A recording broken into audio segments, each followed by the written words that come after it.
caveat this. He hasn't been very good from like a pure metrics perspective. By every account, by every statistic, Najee Harris has struggled as a runner at the NFL level. But I have Najee Harris as my RB11. He's one of my biggest targeted players in best ball drafts. I think I have over 20% exposure to him. I think I have like 22, 23% exposure to Najee Harris. I'm drafting him a fifth of the time. And I do a lot of drafts. So that's a higher number than maybe it sounds like initially. Because I can get him in the fourth round. And at cost, I like him better than some of the running backs that are going 10 spots ahead of him. I don't know definitively if Najee Harris is actually, and I mean no disrespect here, again, just the proof is in the advanced metrics.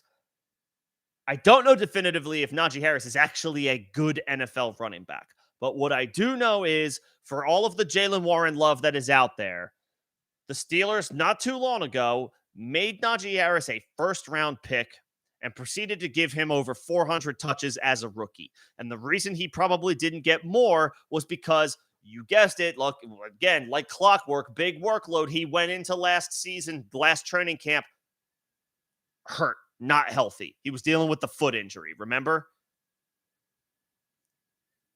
Hampered his preseason, hampered his regular season, never really was able to get it going. Lost work to Jaylen Warren in the second half of the season when it was obvious he couldn't be as effective as he was the season prior.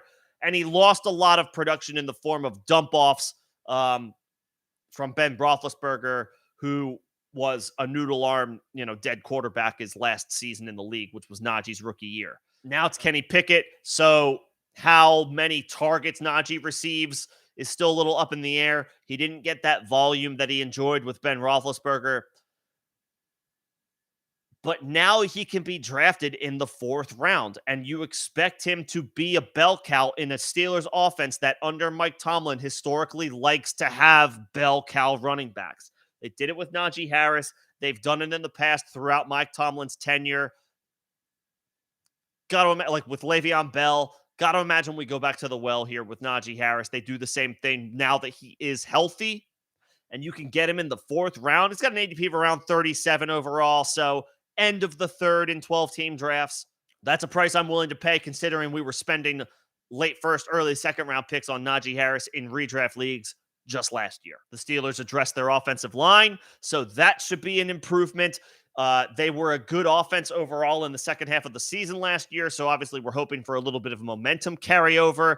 But with second year Kenny Pickett hopefully taking another step forward, they've got good pieces in this offense with Deontay Johnson, George Pickens, Pat Freiermuth. This should be a decent offense. And again, they addressed offensive line. So overall, it should be better. And with Najee coming into the offseason healthy, coming into training camp healthy, at that reduced cost, Najee Harris, honestly, for me, should be your pseudo-modified zero RB target if you go wide receiver heavy to start your drafts this year.